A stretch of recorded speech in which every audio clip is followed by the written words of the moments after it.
All right, so now joining us for a special segment is Elias Theodorou. Thank you so much for joining us today. My pleasure. Thanks for having me. Absolutely. Well, let's go ahead and start talking about the year of 2021 so far. We've seen some amazing fights in MMA, and we want to hear your opinion. What are your top three fights so far of the year 2021? Well, obviously, Gaethje versus Michael Chandler is like right up there. Yeah. Most recently, there's a bunch of other ones. Anything that Max Holloway is involved in, what's it called? And yeah, no, it's been a great year all around. There are probably a couple fights that I'm missing on my end, but no. As a fan, I've been really pumped. What's it called? Both in the UFC and obviously Bellator. Oh yeah, for sure. It's been amazing, 100%.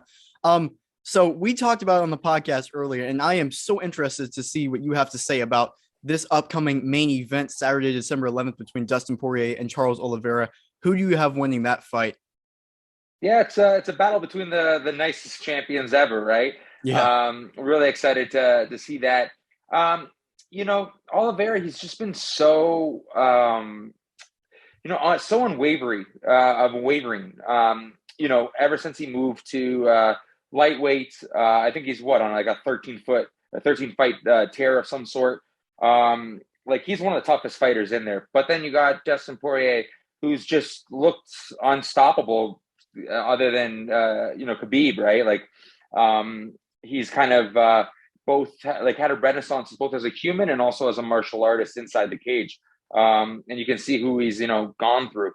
So I don't know. It's one of those ones where it's like, honestly, whoever shows up best on that day. I can see something similar to like what happened with Oliveira and Michael Chandler, where he gets rocked by Poirier in some capacity and comes back and protect your neck because the champion could come for it, or Poirier just being the bigger, more bullying style, just takes apart Oliveira as the rounds go further. Obviously, Oliveira hasn't yet, I believe, gone to the championship rounds. Yeah. As of yet. So again, those are kind of I don't necessarily have a prediction. That's what I kind of see. It really just depends on who shows up. Yeah, absolutely. And that's a big point that we made earlier as well, Elias. So it's great that someone like yourself is thinking along the same lines. It's obviously good for us as well. Elias, one thing I really wanted to ask you about, because I think this hasn't gotten enough traction that it should have. Obviously, you're a devout advocate for cannabis. You're one of the biggest mainstream fighters who's really, really fought for cannabis to be legalized for all mixed martial arts fighters. And something I think really big happened this year, and I think it was the Arizona State Athletic Commission very much upheaved their laws around cannabis usage for fighters. Obviously, I think it's because Nate Diaz was fighting, but Nate Diaz is the poster child of this, so it's very much understandable. Obviously people know what's happened, but for those who somehow don't, basically, I think it's up until the night of the fight, you're able to consume marijuana and there's no repercussions at all as long as you're in the proper state of mind when you step foot in the octagon. The reason I bring it up is this, Elias. As someone who's been such a proficient campaigner for this, how does it make you feel to see that this has come such a long way almost so quickly? Well, it's one of those things where overnight success, any of the overturning any of the movement and the progress, it took many, many years. You just have to go to Nate Diaz's older brother, Nick Diaz, the GOAT when it comes to cannabis. And look at the fact that you don't have to look too far away. About 5 years ago, when him and Anderson both flagged for banned substances, unfortunately, Anderson had an actual banned substances where Nick rather, just had cannabis in the system, and yet that had, I think it was originally a lifetime ban, then a 5-year ban, that eventually became 18 months, which was still longer than what Anderson Silva took for actually having performance-enhancing drugs in his system. So again, it's an outdated mindset that people like myself, the Diaz brothers, and many others have been fighting for. You brought up a great example, Arizona removing basically the testing of cannabis. Previously, basically there was a one size fits all. Obviously, not all fighters are the same size. They would use a test that would detect whether you're a 115-pound strawweight or a 265-pound heavyweight male. So, there was some discrepancies in it, and that's what I fought in my own way. Obviously, having my next fight where I'll be, it's a little caveat to that where it actually hit because, beyond even what I applied for when I was with UFC through USADA, getting the approval for what's called a therapeutic use exemption in commissions that still test for cannabis, but actually recognize my medicine, medical cannabis, as an approved substance through said therapeutic use exemption. And being through the commission, whether it was British Columbia earlier this year in March, and then now my next fight, as mentioned, for Colorado Combat Club, I'll be the main event, and with the approval of a therapeutic use exemption for cannabis in Colorado, it's the first of its kind in the nation of the US. So it's actually even more important than removing it. It's actually classifying it as a medicine. And because it goes through the commission, it's actually the first time the government, which in this case would be the Colorado government, which oversees the commission, will approve cannabis as a medicine in professional sports. So it's actually an additional layer, if you will, of fundamental medical cannabis rights. And they kind of go hand in hand, right? Removing the aspect of them being tested in the first place and also approving it as a medicine. So I'm a foot soldier in trying to be on the cannabis side of history. And that's what I look to do next week when I get my hand raised, both in the cage and out. So for you, this isn't a question of avoiding punishment. This is actually going further and getting official recognition. Yes, that's what I was able to do in British Columbia. I have also been able to now do it in Colorado, which I will be validating next week, December 18th, for Colorado Combat Club. And then moving forward, I'm going to be helping other athletes. That's part of what this is all about. It's not just about me. It's about setting that precedent. And I already have different athletes in Colorado, British Columbia, and there's different places all over the states and whatnot that I'll be planning to actually help onboard other athletes that use cannabis so they can, one, have their right to have their medicine recognized, and also, two, no fear of, persecution or punishment just for using it. That's a fantastic cause. It's something we've talked about on the podcast as well from time to time, because it is such an interesting new thing. And one thing that I'm really intrigued to know as well, Elias, I know we've talked quite a lot about marijuana, but it is a very intriguing thing. As a fighter, obviously you're very prone to suffering a lot of injuries when you fight. Obviously, you can injure pretty much any part of your body. As someone who uses marijuana, perhaps for some of our viewers who don't use marijuana, how different is the recovery process with marijuana? I mean, how noticeable is the difference? Is it something that massively helps with recovery and preparation? Well, first and foremost, everybody and every body is different. So my body works well with cannabis, and that's something my doctor and I, my family doctor, who I've known for my whole life. It's not some random website that you can get a link to get some kind of what's it called, document that says you can order cannabis now. It's physically my physician who I've known my whole life. In addition, we built other doctors along the panel, because again, it has been such a long process. So I have pain management doctors, I have a sports medicine doctor, I have different types of researchers that have helped in regards to it. And to clarify, I have something what's called bilateral neuropathy. It's essentially nerve damage of my upper extremities. And basically I use cannabis for pain management instead of traditional opioids or painkillers, which are much more addictive and much more deadly to athletes and just patients. Moreover, one needs to look no further in Canada and the US. We have an opioid crisis, and I'm sure that's very similar around the rest of the world. The US actually just this year has already hit a grim milestone of 100,000 deaths of opioids. And again, that was the hypocrisy that I was kind of dealing with USADA. They were telling me, cannabis, it might work for you. Your doctor might say so, but because we get funded by the US government, they look at cannabis as a Schedule I drug. We're not really allowed to approve it. So we're just going to do is stall, and we're going to give you a list of other types of medicines, from opioids to antidepressants. And that was, again, one of the things that like my doctor, by the end of it, we were going through antidepressants when I'm not depressed, where they're literally just trying to throw every type of substance on it, except for what I already know. And more importantly, what my doctor and I already know and have come to that works best for me, cannabis. And the reason why it works best for me, and more broadly speaking, why cannabis is such a good tool in regards to pain management, is because we have cannabinoid receptors. You can actually not overdose on cannabis, especially if you were to ingest it, because our body, actually, there's like a technicality. The only way to overdose is literally to do twice your body weight in one sitting, which is impossible. So we have cannabinoid receptors. So even the term runner's high, and that great feeling that you feel after a workout and stuff like that, those are much of the same receptors that actually process cannabis. So our body is set up to actually handle cannabis as a medicine, where opioids and other painkillers are not. They're actually hacking the system, and that's why they can actually kill you. So again, this is something that not many people know about, and something that I'm fighting for myself in an individual sense, as I'm looking to get my medicine recognized. And I've been successful both in British Columbia, Canada, and now Colorado.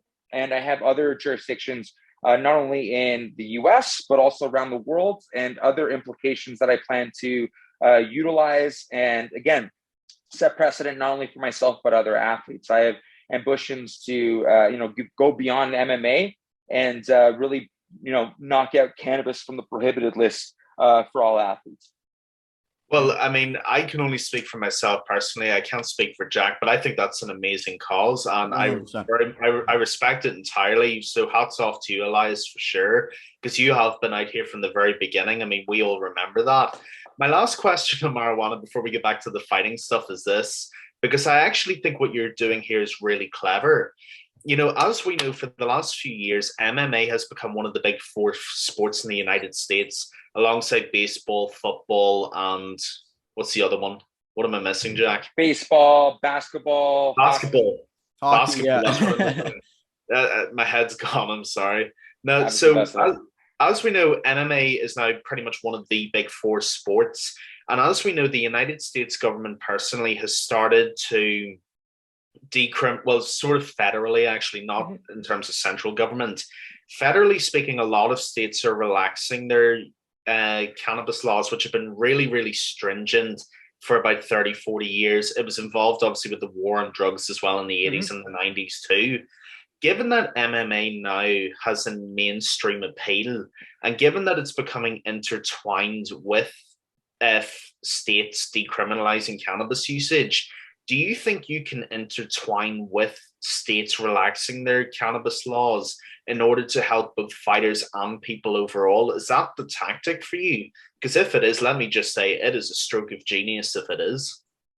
Well, that's exactly right. I was able to leave the UFC and leave USADA, and then go back to Canada, get approved, being the first in Canada, and then getting another approval based off that precedent and based off my medical records in the US via the Colorado Commission. Now that opens the door for other athletes to do the same, and I look to help other athletes moving forward next year. Furthermore, there are other jurisdictions that I plan on doing, and both partnerships in Rise Fighting the Stigma and also Colorado Combat Club, which I'll be fighting next week. I'm both fighter and promoter. So I actually am not just a contract worker who will be fighting for these organizations. I'm actually like quasi co-promoting and will own the actual content. So everything I've done with cannabis, I own the rights to. And it's not me doing it through organization where they'll own the library rights to it. I own everything, whether it's the documentaries that I put together, whether it's the fight themselves, the plans in the NFT space, the plans that I have to do, that I plan on doing in regards to next year, both home and potentially in the US as well, as you mentioned, as different states, either decriminalize or outright legalize. There's opportunities both to create brands, both to create dispensaries, and that's something I look to utilize as I continue the fight for the cannabis side of history, both inside the cage and out. Amazing. It really is. Absolutely. I love hearing all about that. It's fascinating to hear from your perspective. I love it. Transitioning now, you have a fight December 18th against Brian Baker, Colorado Combat Club. How are you feeling going into the fight? And what is your thoughts on your matchup, December 18th? Yeah, no, feeling great. Building up the momentum of the previous two fights that I've had since the UFC, and even in the UFC and in general. My only losses are to some of the best in the world, and they stand the test of time. Whether it's someone like Derek Brunson, Brad Tavares, or Thiago friggin' Santos. Even those ones, they were close fights, and it kind of like it's an interesting spot to kind of be in the capacity that I am a veteran. I still feel so, fresh, young, hungry as a fighter. The fact that I could have 3 to 6 more years left in me as a fighter is both exciting and very rewarding in regards to all the hard work that I put to get here. And Brian Baker is a tough fighter. He's fought some of the best. I just think overall my ability to, one, show up on game day, and 2, find a way to win. That's kind of what I'm looking to continue doing. And obviously, off the back of the last 2 fights, continue that finishing streak. And that's what I look to do: put on a pace and basically have all the answers when I take on Brian Baker, and then obviously get really baked afterwards. Oh yeah, absolutely. I love it. Yeah. That was perfect. Yeah. You talked about fighting potentially 3 to 6 more years. Would you like to do that continuing in the Colorado Combat Club as a co-promoter, or would you look at like a Bellator or one championship or something to go into as well? I'm not looking past this fight more specifically. Right. There are different organizations that I could have potentially partnered with, but it was very much over the course of this year, and even obviously during COVID, I had opportunities to go to other organizations, but wanted to stay true to what I had planned in British Columbia. And that's why I partnered with Rise Fighting the Stigma. And then also when, looking to validate my therapeutic use exemption, that was in Colorado, and Colorado Combat Club was the great partner to do so in that capacity. I don't necessarily look to fight again necessarily in Colorado, but I look to very much continue my partnership with Colorado Combat Club for the 6 events they have planned for next year. Not only in regards to what I've done in the cannabis space, but also as a partner for the event itself, and that way, help bringing different sponsors, help utilizing sponsors that we already have, like Leafy Things and also Cube Biotech, which are both very interesting.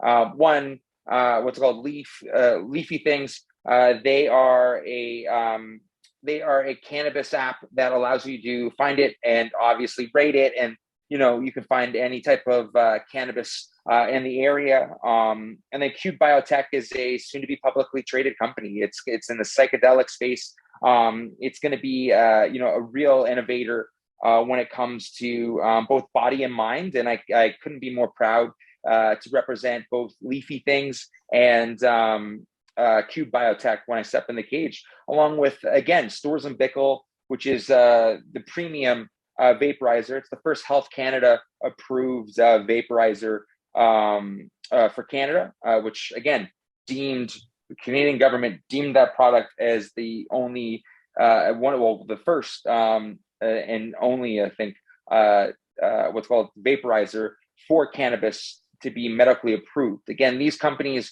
are, in the hundreds of millions, and what's it called, it boggles my mind, but it also, validates a lot of the hard work that I put together, acquiring these partners in this space. And again, this fight, next Saturday, December 18th with Colorado for their 10th, event, it's just the beginning. I'm going to make history, plant the flag, but together we all grow. And that includes me helping other athletes, to get their own therapeutic use exemption, or again, just champion it in different states as I plan to moving forward.